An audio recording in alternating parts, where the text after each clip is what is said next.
Hello, and welcome to another day of English 2. I'm your online teacher, Miss Bear. As a reminder, we have been working on a free speech and social media argument writing task. We have been working on this for a couple of weeks, and yesterday you drafted your first part of the essay. And I say your first part, you wrote the whole essay. Now we're going to look at how do we make revisions. Before we look at how we make revisions, we're going to look at an exemplar essay, an exemplar argument essay. But before we get too deep into today's lesson, let's be reminded that this is a Common Lit unit. It is Unit 6 in the Common Lit portal.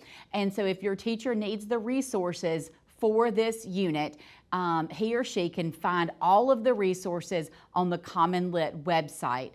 And if they need to remember or they need to know how to get to that, they will need to go back to lesson 1, and I walk your teacher through how to find the information on the Common Lit website. So let's look at where we're going for today's lesson. Remember, we talked yesterday that our essential question for really any argument piece is, how do you convince people that you are right, that your position on a topic is the right side to be on? And so we're really looking into this idea of, should schools be allowed to punish students for what they write on social media? So how far do First Amendment rights cover you as a student? And you should have some pretty good thoughts. You should have gotten those thoughts written down on paper yesterday, and you should have supported those with reasons and evidence. And so before we delve into this exemplar essay, I want to remind you about what a claim is, because first you had to have staked a claim. What is your position on this topic? And a claim is a debatable statement that takes a position on a topic. Now, here's what we don't want to do for an argument writing piece. We don't want to straddle a fence. You may not feel very strongly about this particular topic or any topic for that matter. But in an argument writing piece, you must take a side. One side or the other, but you can't straddle the fence, because when you straddle the fence, you're not going to have good evidence and you're not going to have good reasons, because you don't really have a position that you're on. So make sure that you are one side or the other and that you have crafted a debatable statement, a debatable claim. Next, you are going to provide evidence. Evidence is logic, it's proof, in any kind of support that you have for that claim. Typically, your evidence is going to come from the articles that you've read, from the videos that you've watched. Evidence is not your own thoughts. Evidence isn't your opinion. Evidence are those hard line facts that you can find in those pieces that we've read and that we've watched.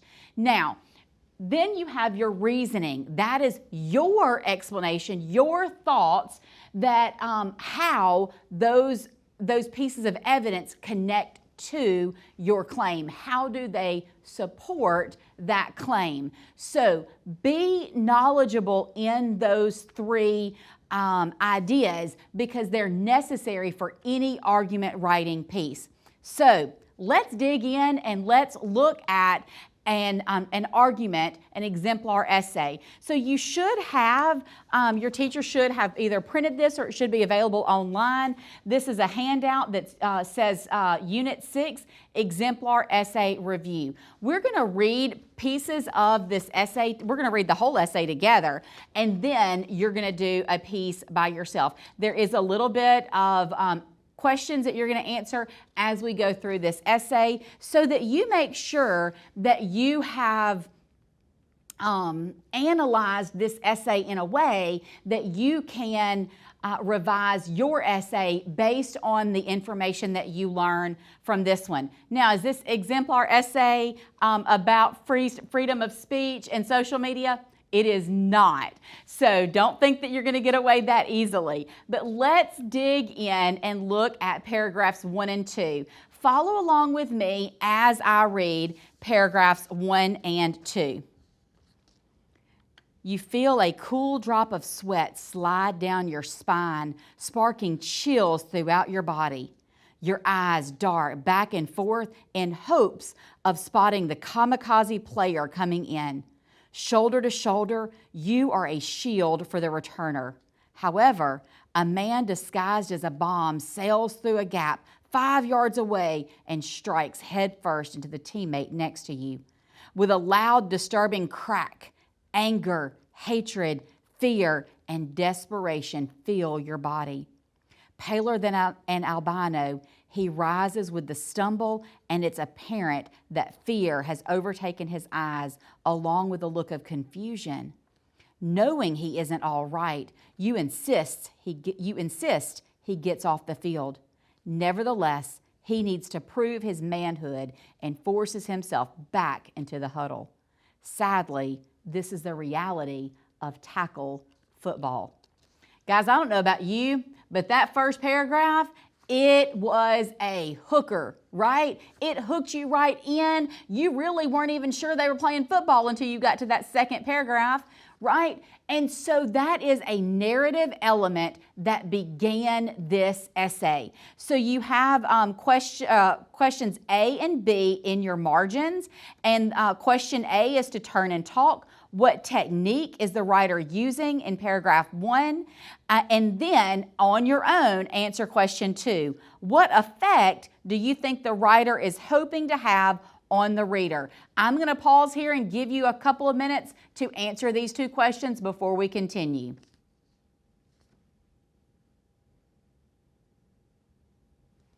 Great job. I know that you guys have done a fantastic job in that partner talk, as well as the things that you wrote down and how that paragraph really set this essay off to a great start. Let's continue reading in paragraphs, I think we're just going to do paragraph 3. Okay, so you do have a question for paragraph 3 as well. So follow along with me as I read paragraph 3.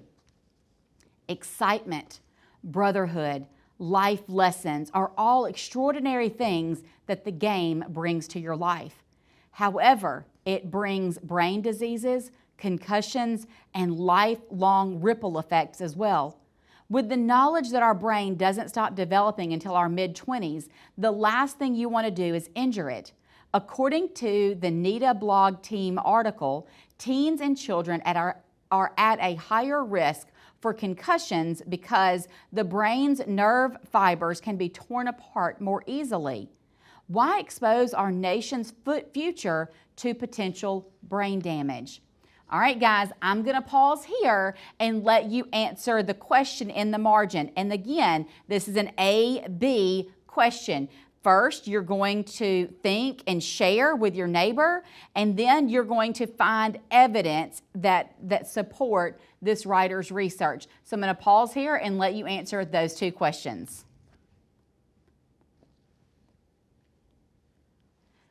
Great job. All right, I know that you guys are ready to keep reading. I know I am as well.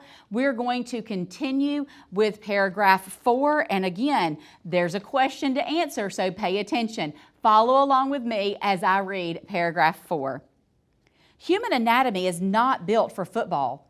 Humans lack a safety belt for the brain and instead have protective fluid that can send the brain flying into your skull wall and severely bruise it.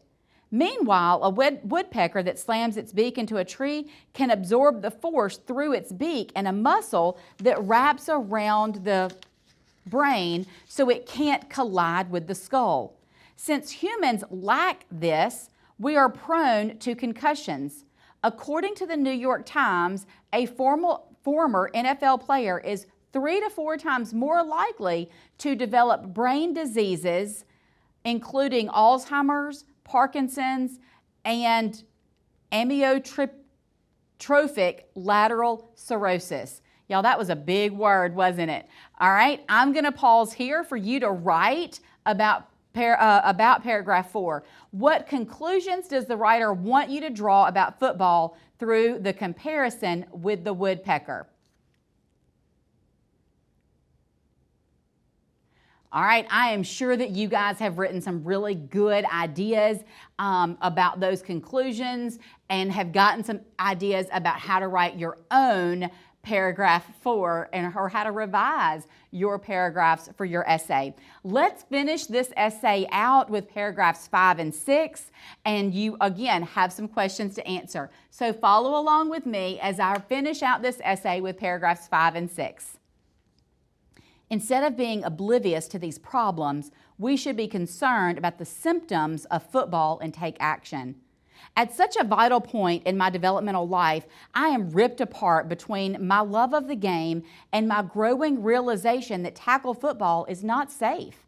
As an avid football player since the 4th grade, I have reluctantly come to the conclusion that if I have future sons, they will not play tackle football.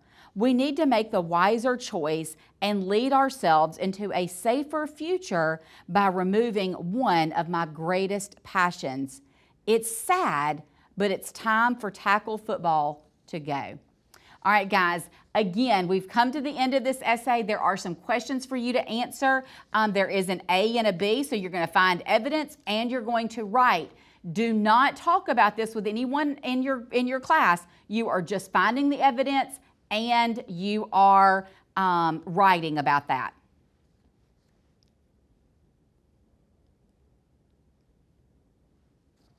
Okay, I'm sure that you guys have a lot of thoughts. I'm going to tell you I have some strong opinions about this essay. The strong opinions I have are my personal beliefs, and I may love the game. I may love everything about football, but guys, this particular writer took a stand, took a side. They could have chosen either side. This student chose the side that was easiest, maybe, for him or her to write. I'm going to guess it's a he since he plays football, but guys, girls play football too.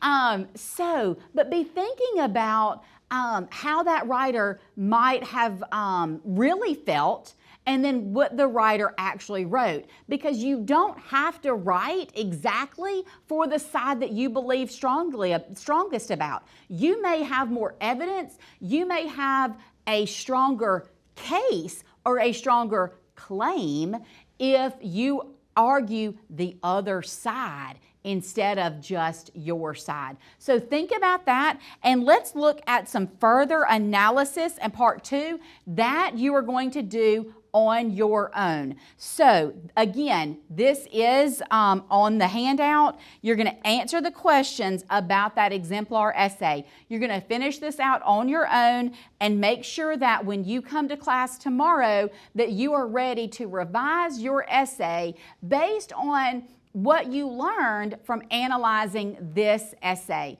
So that's all for today. Until tomorrow, happy reading and happy writing.